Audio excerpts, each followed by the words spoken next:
In times of trauma and adversity, we must create space for connection by sharing a story of hope. Welcome to Stories of Hope, hosted by Kerrie Atherton. This podcast shares inspiring stories of individuals who have faced significant challenges and emerged stronger, offering hope and resilience to listeners all over the world. Join Kerrie, the founder of Stories of Hope, every week to hear these remarkable journeys and find strength to overcome your adversity. Now, let's listen in to this week's conversation.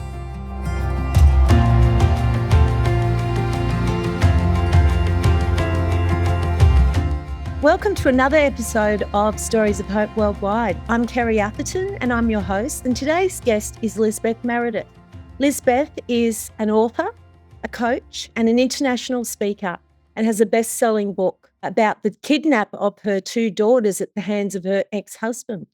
So we're going to talk today about family violence and domestic violence, but we're going to be talking about hope. And welcome, Lizbeth. Lovely to have you from the other side of the world. Oh, Kerrie, it is so delightful to be here. I'm so very honored that you asked me, and grateful to our mutual friend, Karen Vaughn, for making the connection. Yes, Karen is a legend, isn't she? She is. She is so much fun. So, Lizbeth, you've had a life that nobody could ever understand. You've been through so much. You're doing so much today to help people internationally. And I will really get to that, a bit later. And before we talk about what happened with your daughters, I'd just like to go back, because when I was reading your bio, it said that you had a very tumultuous childhood yourself.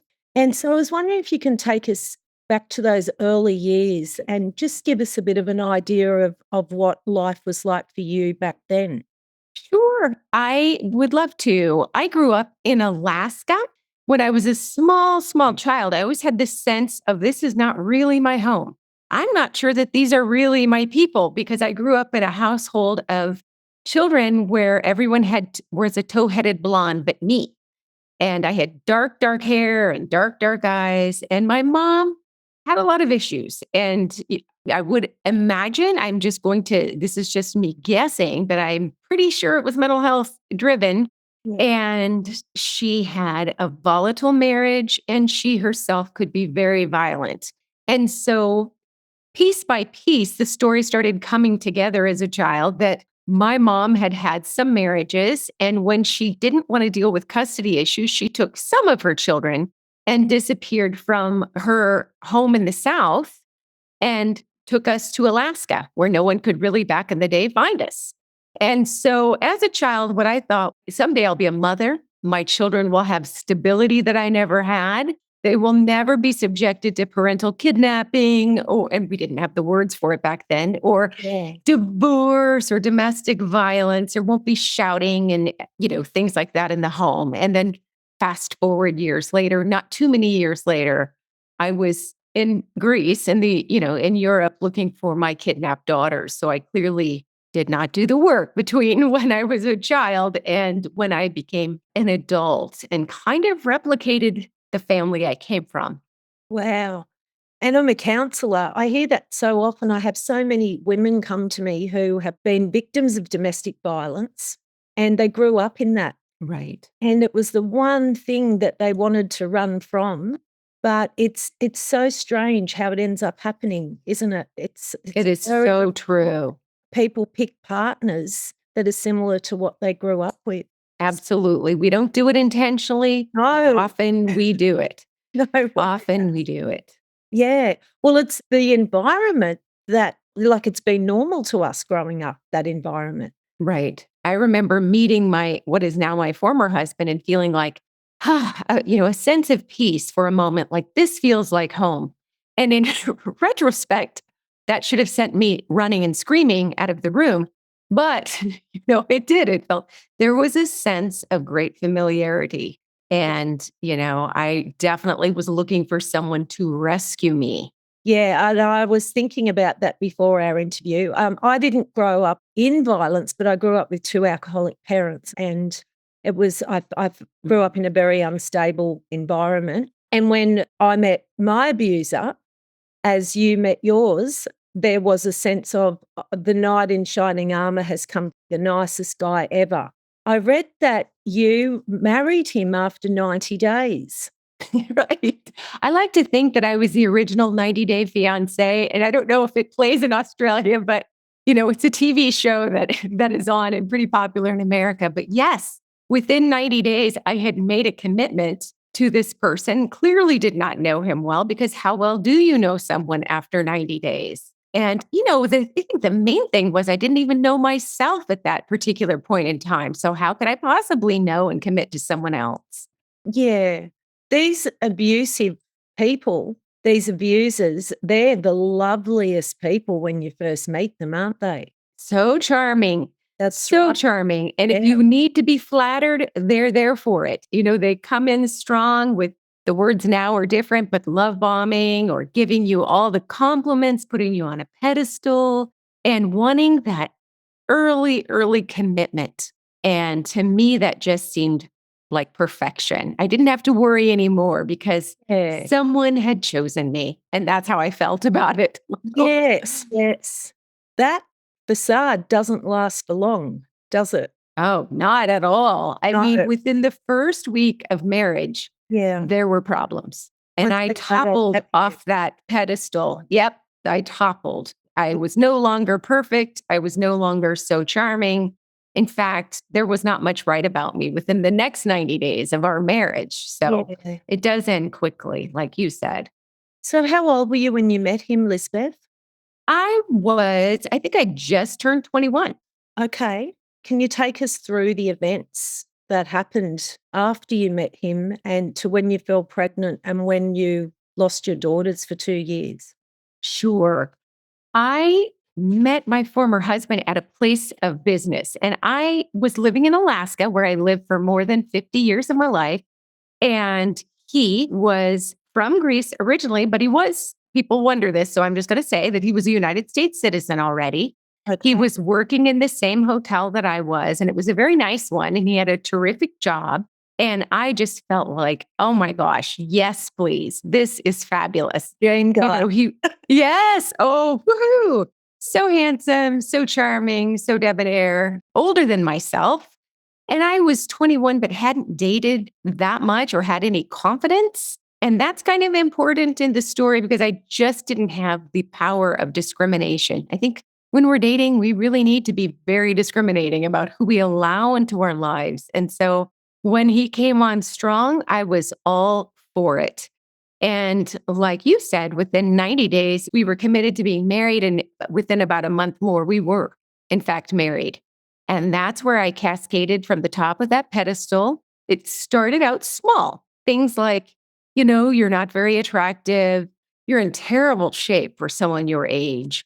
You're not so smart. And then those kinds of insults became even more personal when he started targeting my family situation. And, your family is crazy and unstable. If I left you ever, there would be no one in your corner and you would be all alone. You couldn't manage without me.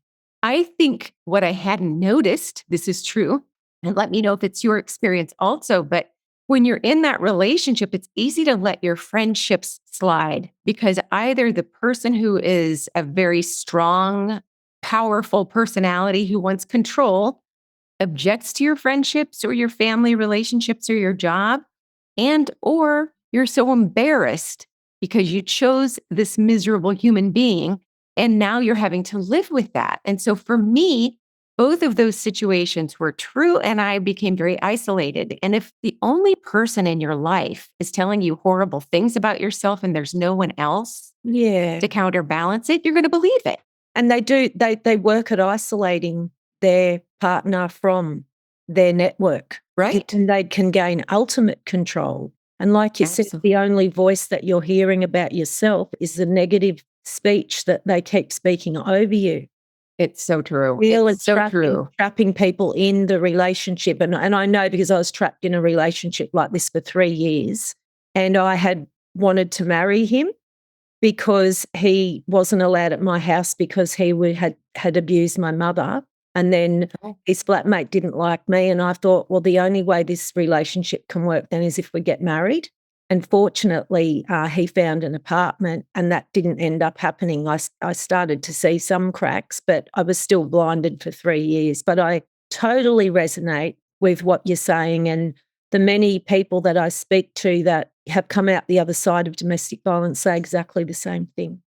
I'm so glad for you that you didn't get married, but it's just frightening. And I think for people listening, that the one thing that is never a good thing is to go through any hard thing in isolation, whether it's domestic abuse or mental health issues or substance abuse issues. We need each other. Even if we don't consider ourselves to be social, we need other people. But this is why that isolation trap really makes it so easy for a person to be controlled, to be intimidated, and to believe messages that anyone else would look, if they were a witness, and say, well, that's ridiculous. Why doesn't she just, dip out and lose that loser? Why doesn't she make other choices? But it's a very incremental process. And so over the next couple of years, what I thought as a young person, especially someone in my generation, we called it a broken family. Yeah. My family had plenty of divorce and domestic violence and all of the mess. And so I thought, well, I've made my bed. I'm going to lie in it. And someday I'll have children and they will love me. That's my consolation prize. Thinking like a child, because it's not a child's role to make it up to a person for being in a bad marriage. But anyway, I thought I could deal with it. And what I learned when I got pregnant the first time, it was a surprise pregnancy. But when I started developing that sense of strength, suddenly my body could do something amazing. I was creating a human and there was a future there and someone would be relying on me. The more I focused on my child, the scarier he became. And so, Yes. you see that a lot in domestic abuse situations. I worked with survivors of domestic violence for many years after my relationship ended, but that feeling of their insecurity, they have that need to control. And now the person that they were controlling is focusing on something else. That's so threatening. And so it escalated things in our relationship. And so it went from being completely insulting and demoralizing to very threatening. And then by the time the second child was born, it was absolute, and that wasn't much later, it was absolutely untenable. And one day he strangled me in front of my oldest daughter. She was 2. And it was that moment in which I said to myself, must leave. Absolutely. Maybe I'm not worth any better, I thought at the time, but my daughter cannot grow up seeing this. Yeah. And so that is when I decided to leave, mistakenly believing that the solution to domestic abuse is the victim making better choices. And I didn't realize that me leaving was going to escalate so many of the horrifying behaviors. And you hear over here in Australia anyway that it takes a domestic abuse survivor 7 times before they can actually get out. Because It's so hard. so much, the fear is so terrifying that they go back. And I don't know in your situation, but this happened to me, and I often hear that the abusive partner starts to threaten suicide and put guilt trips on and things like that. And so, 7 times. So you made that decision. And I congratulated myself because I said to myself, I'm never going to be that woman that goes back to him. I will leave and I will never look back. Yeah. And instead, what happened was the stronger I became, the more threatening he became. I was on public assistance because he wouldn't pay child support. And I was in low income subsidized housing. But still, he would show up at the housing, nearly got me kicked out, trying to break in, disable the vehicle, slash my tires. And this goes on for years. It wasn't just like, 6 months later, he met someone else. No, years. And so I graduated from college while we were apart. I re-enrolled in college and graduated from college. I was so excited because that's when I started working with survivors of domestic abuse. Oh, And 4 years after I left him, he took the children and left the country. So not 4 days like you would expect, maybe 4 weeks, 4 months. It was 4 solid years of that kind of torturous behavior. And then he took the children and disappeared out of country. That began a 2-year struggle that I thought, I had serious doubts as to whether that would end successfully, but it did. Can you tell us about what happened that day? Absolutely. I drove to my daughter's daycare. We had an arrangement where we made sure that I didn't end up having to have him come to my house too often to pick up the children and drop off the children. He had been acting strangely before the kidnapping. I had a terrible sense of foreboding the day that I said goodbye to the girls for that last visit. And I have to just give a little plug here. This is also an opening scene of the movie that's based on my memoir that's available on TV. A movie But out now? yeah. Yep. Wow. It is. And it's coming to Australia very soon if it's not available already. But they open very beautifully with, soon into the movie, they open with one of the scenes where I say goodbye to my children. And then I have that terrible sense of something bad's going to happen. And when I went 2 days later to pick them up, the daycare provider said, "Oh, he's not been here." And I said, "What?" She said, "No, the girls haven't been here for 2 days." And I said, "You're kidding me." And then that started just an avalanche of phone calls and driving to find, I knew this was a volatile relationship and the separation and divorce. So finally, I got the police to believe me. And when they did some digging around, preliminary investigation showed that he had left the country. You would think that because we knew that, I think a lot of times people think, well, that's not so difficult. You just call the police and they call the FBI and Interpol and all these things. Oh, nothing like that. Absolutely nothing like that. It was 2 solid years. And I have to say, and here's the part of hope, and there's always hope, but the community and then friends, strangers across the globe literally helped me reunite with my children. If it weren't for them, I would never have reunited with my children. So it's just important for people to remember too. Like I said before, anything we go through in isolation, it is not a good outcome necessarily. But when we reach out for a hand to grab ours, a magic can happen. And so 2 solid years later and a couple of months later, I got my children. Longer story, but we did return home. At that point, they were not English speaking children and they were very traumatized. When they were abducted, they weren't English speaking children? No, when they were abducted, they only spoke English. And when they went to Greece, he did not speak any English with them. And so they no longer spoke their mother language. And Greece and Greek language is beautiful, but they had lived in hiding. They didn't get to be with his family, and he has some wonderful family. They were living in hiding. They didn't attend school regularly. They didn't get to go outside. They lived like hostages. Wow. Oh, gosh. And how old were they when he took them? They were at the best ages that I think children can be at 4 and 6. Oh. Just so precious. And I remember when they left, and this is the strangest thing, but I remember thinking, I can't imagine that they would have any adult teeth. When I see them next, I have to get them quickly because I don't want to think about them changing and getting older without me. And sure enough, 2+ years later, they looked completely different. But I am so fortunate in that they did come home. And that's where the real work began. Because not only have you been traumatized for 2 years, these 2 gorgeous little girls have been traumatized for 2 years. Yes. And I was not equipped.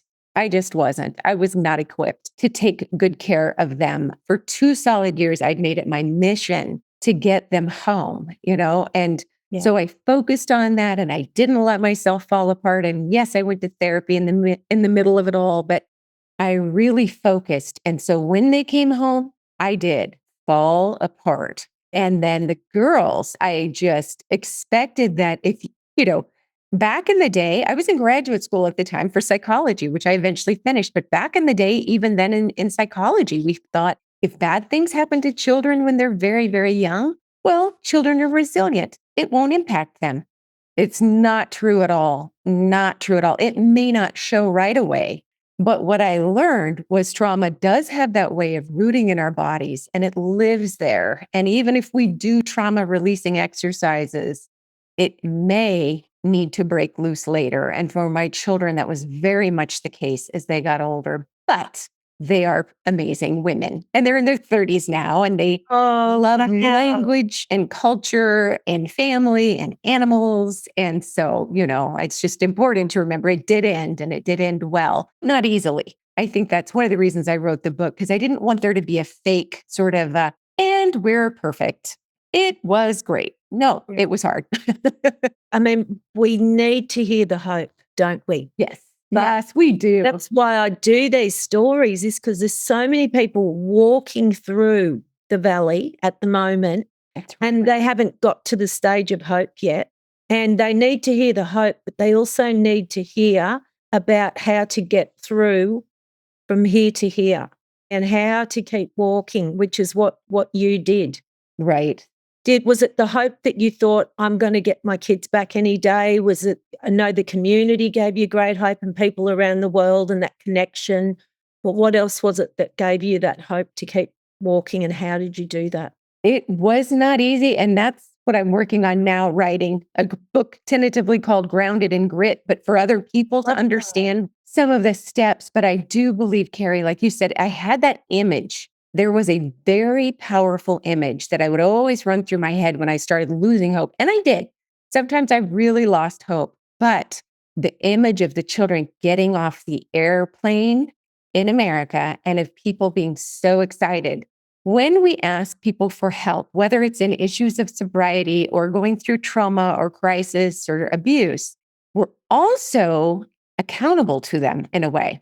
And so when I did fundraisers or when I talked to groups, because remember at the time I was working as a domestic abuse advocate. So I was talking still as my children were missing to judges and law enforcement officers and all kinds of people giving trainings. Yeah. But when I leaned on people, when I asked for help, I also knew I was accountable to them.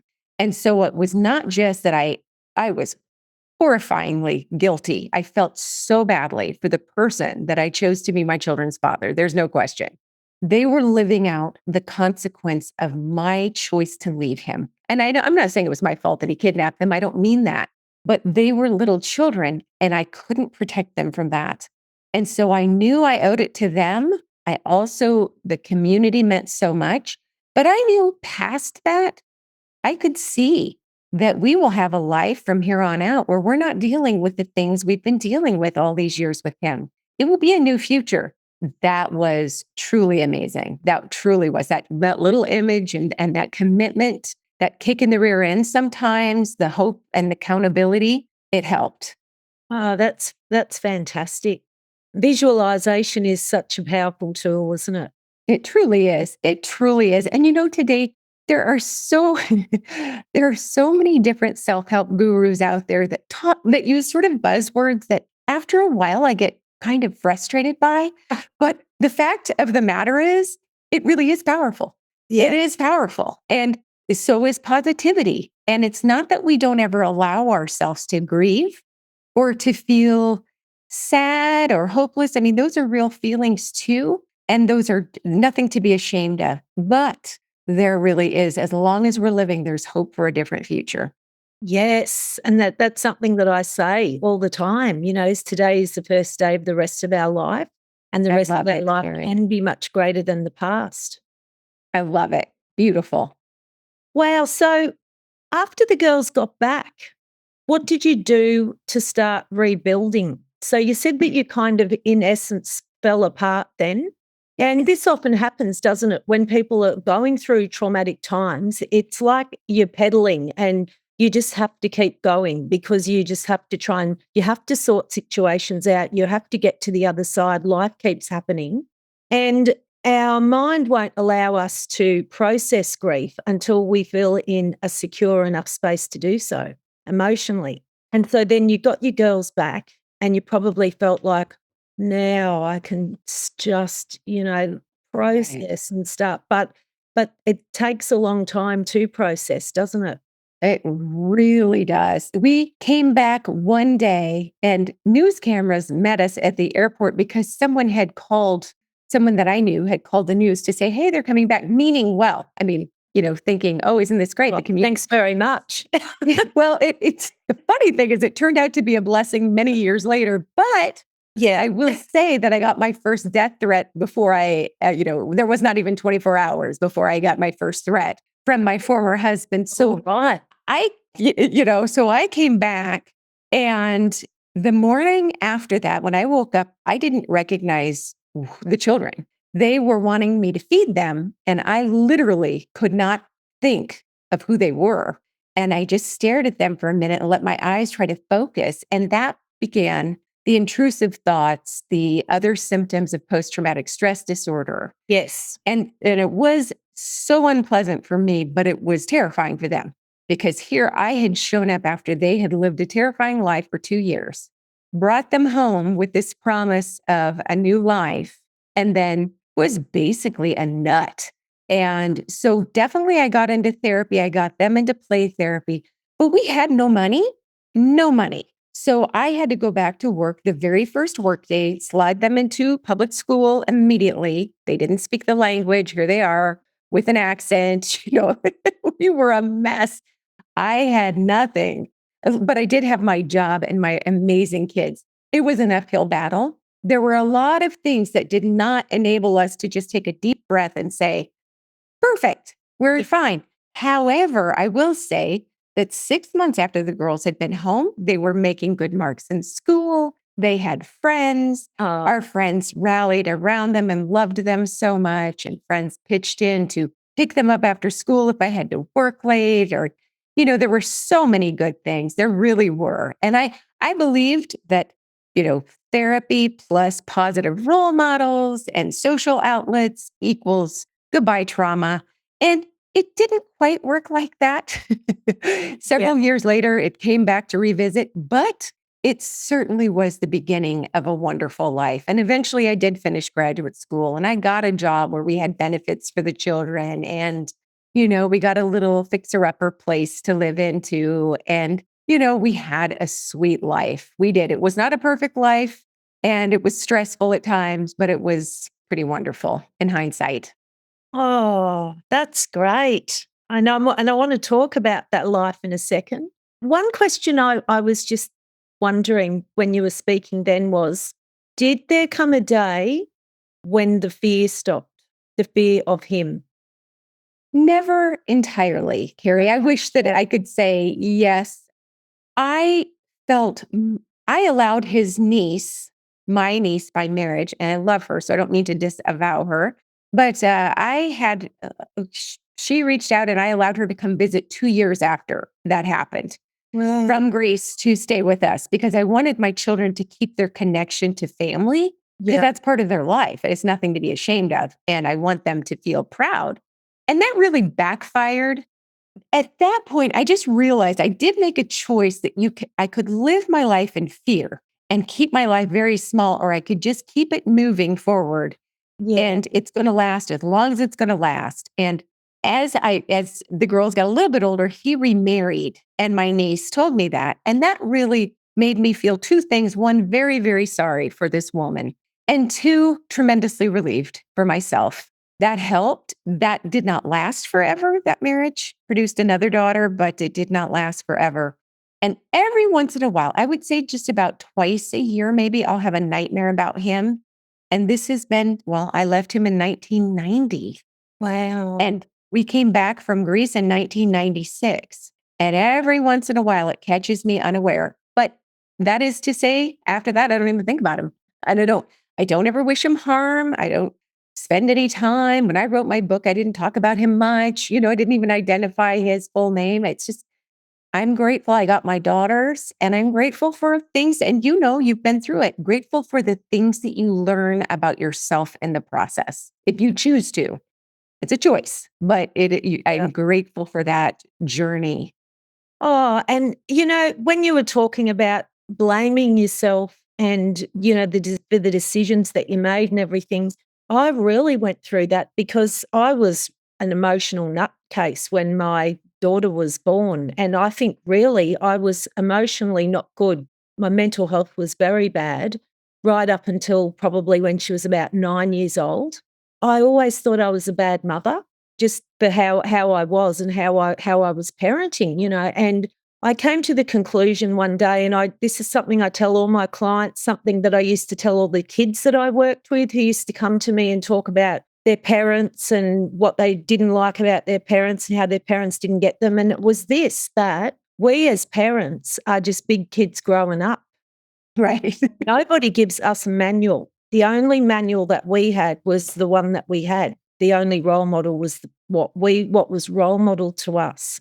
So correct. And we don't have any instructions. And whenever I would say that to anybody, it was just like something clicked and they're like, of course. And we've never parented a child older than the child that we have at the moment. So we're learning constantly, aren't we? And so true. I still feel like a kid trying to parent my kids, but we're doing our best, and that's all that matters. That's so true. And I love what you say about that feeling of guilt for those early, your daughter's early years, but that you can see a demarcation where things improved. And also later we get to have real honest conversations with our kids. And they've turned out fantastic. I'm like, oh my goodness, I could never have imagined that my kids would be as amazing as they are. Just feel so blessed, And I will say I did some things right, but I still did plenty wrong. And we all And I know. And, I think with daughters, and I don't have sons, so I'm just speculating here, but they're not afraid to tell you. And so when my daughter was a young woman, they're in their 30s now, but there was a time when she was going to therapy and she brought me into it. And it was because I had done something that was not, it really hurt her. And I think one of the things was, and she wasn't being punitive or a spoiled brat, she remembered me as a basket case after I left her father. She was almost 3, not quite 3, but almost 3. But she remembers that she needed to be held and I couldn't. I did not hold them. I did not comfort my children. I was numb. Yeah. And they were tiny. The little one was 10 months and she was 2, almost 3.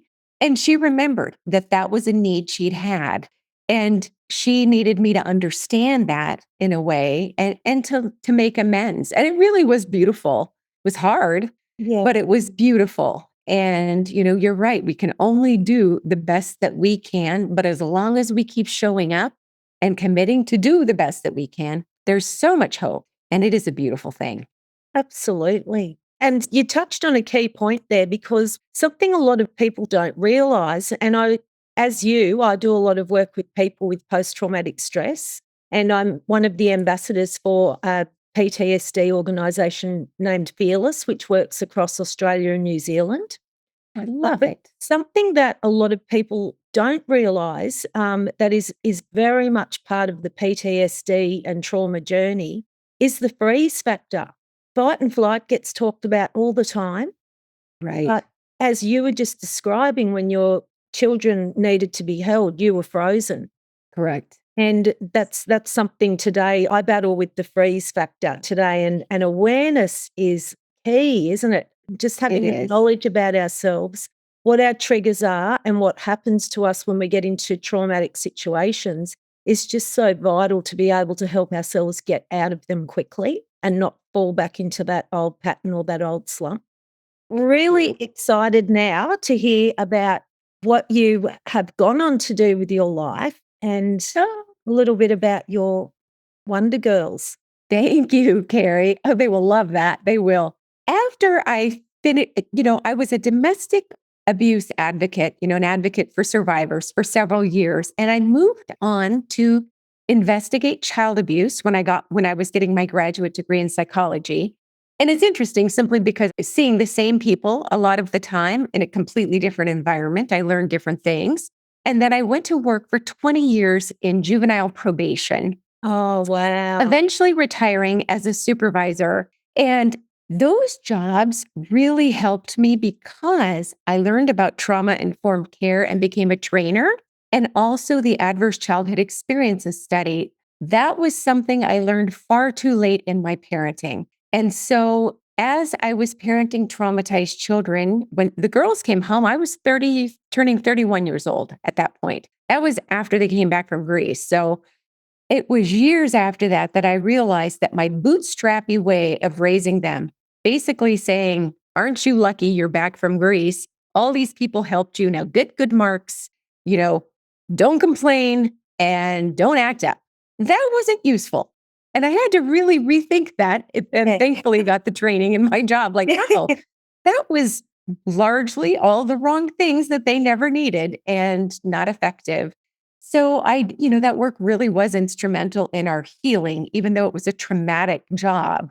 And I eventually went to retire and decided to do something. I was writing my book and decided that I would do some different things, that I wouldn't always deal with just trauma. And I have to say, when I retired, it was sad. But then I said, no, I'm going to change my life. And I decided to move by myself to Tennessee, to a place I didn't know anyone in Chattanooga. And I've taught book marketing classes for independent authors a couple of times online. And I also started my own podcast and am writing. I've got 2 manuscripts sitting with an editor. Don't get me wrong, I'm a slow writer. Kerrie, it takes me forever. I am a slow writer.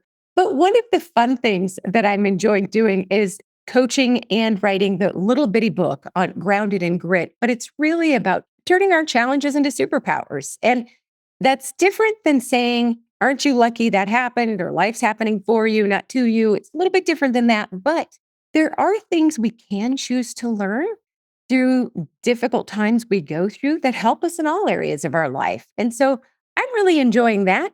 I love where I live, and I get to see my daughters and not hover and be so annoying because I was a real hovery mom. They still live in Alaska and they're in their 30s. They have, jobs and lives there. And so when we see each other, it's different than me nagging or judging or hovering, really trying not to be that mother. So it's just fun. I kind of burned my life down a little bit to restart it and just let it be different. And I am loving it. I am. It's a pretty neat thing. Life is never perfect and it still has struggles, but I love it, Kerrie. So. And what are your girls doing today? Obviously, I don't want to, for their privacy, I don't want to delve too much into their life, but I'd love to hear what they're doing today. I am so proud of them and I will send you a link if you like to link to an interview they did recently on television. Wow, yes. I was very proud of them because they were obviously not expected to do it. There was no pressure, but they've had their whole life of their mom telling our story because I've always worked in the field. I've done a lot of speaking events. So for them to share their own story was so beautiful. But today, both finished college, which was kind of huge. For their mother, I was very excited. My youngest daughter, Meredith, she works in the field of accounting for city government in Alaska. And she's an avid pet sitter, loves water sports and all the things, and always trying to think of ways that she can own her dream home in Hawaii. I think she'd love Australia more. I do. I truly believe that. And then my oldest daughter loves traveling so much. She doesn't love working nearly as much as I wished, but that's okay. That's her life. She graduated in psychology. She has worked with young adults and teens with autism and other different, neuro abilities. And she really has enjoyed that work. She's experienced so many different subsequent traumas that her life, it wasn't like all of that happened. And then she has a shocking amount of things that have happened and accumulated. So right now she's on pause a little bit with her work, but she's about to travel again. She's an amazing traveler. And I hope someday that is her. She just loves culture, language. She's very quick to pick up. And both the girls just love animals much more than they do people. And I don't blame them. They both have long-term relationships and neither have ever married and do not want to have children. And that's fine. I have grandcats. So. Oh. Interesting, isn't it, that they don't want to have children? Yes. Understandable, I guess, with what they've been through. So true. So true. And, as it's funny because we're, working with coaching and stuff like that, as mothers, we're never supposed to say, like, oh, I wish I could have had grandchildren or something. I always saw myself as a grandmother. However, I will say I do celebrate their choice to know what they want and to know that isn't for them. And animals are fabulous. So I truly am glad for them. I'm so glad, and I'm enjoying other people's babies.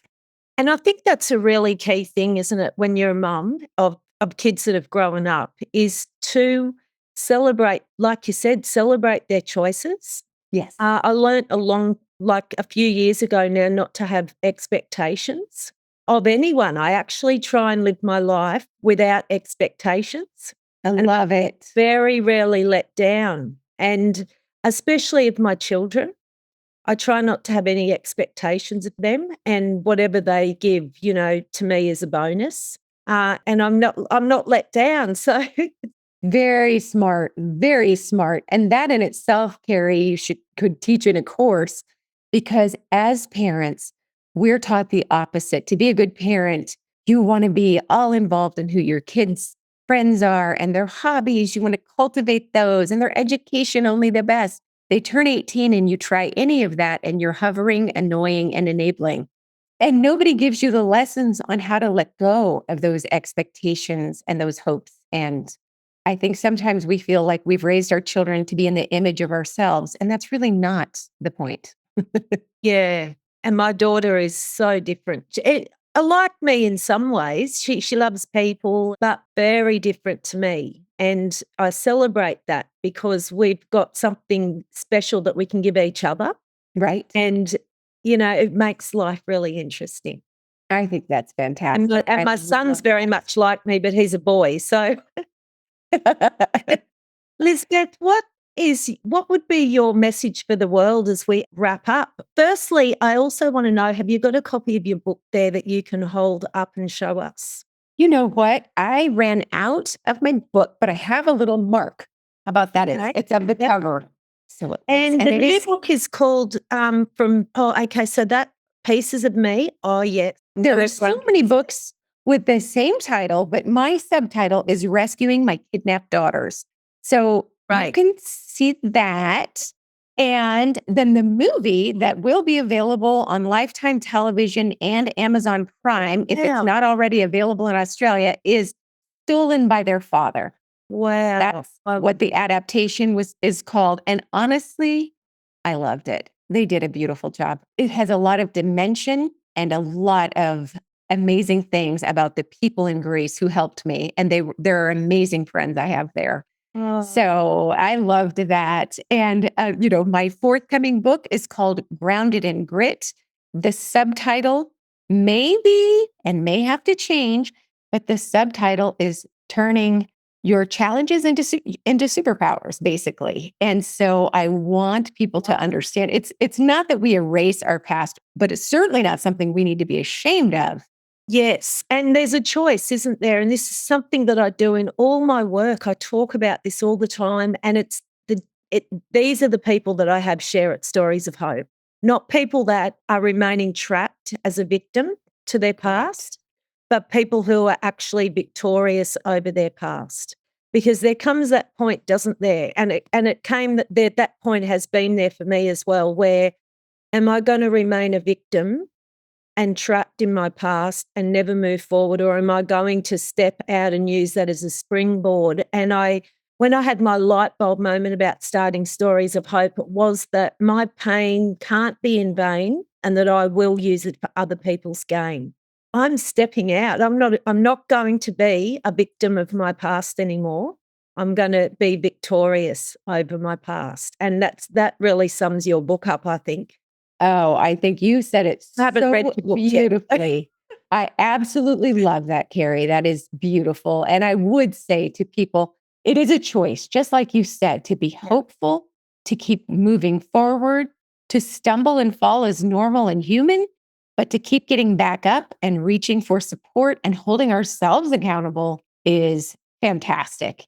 And there are always going to be people that have walked in our shoes that are available. Even if they're not in our family, they may not be, within a 1 mile radius of us, but they're there. And we need those finding people. Yes, we need. That's exactly right. Yeah. I've loved this. Thank you. Oh, thank you so much. So as we finish now, the question that I ask everyone is, what is your message for the world? I would say It's so easy, especially right now in the world, to remain polarized from one another for things like how we vote, how we believe, so many things. But together we find strength and hope. And so I think the message for the world is don't forget that we need one another. We don't have to love everything that comes out of the mouth of the person in our lives, but there is something so unifying when we can reach out and grab a hand of someone who's walked in our shoes. And when we stay in our own silos and isolated, only to shout at one another online, nothing good comes of it. So definitely, remember, even if we're introverts, we are still pack animals. Yes, love it. Well, thank you, Lizbeth. It's been just so wonderful talking to you today, and you're such an inspiring human, and so grateful that we met. And I'm looking forward to collaborating with you in the future. I absolutely feel the same. Thank you so much, Kerrie. And I'm so excited to be on Stories of Hope. And I can't wait to have you on my show as well. And someday Can't wait. we may be speaking at a conference together. You never know. Yes, Love that. That'd be wonderful. I'd love that. Thank you for listening to Stories of Hope with Kerrie Atherton. If this conversation helped you, please consider sharing the podcast with a friend or leaving a rating and review on your podcast player. If you'd like to find out more about Kerrie Atherton, head to storiesofhope.com.au, where you can purchase her books or find her next event. Check the show notes for links and information about our guest in this episode, and remember, you don't have to walk your path alone.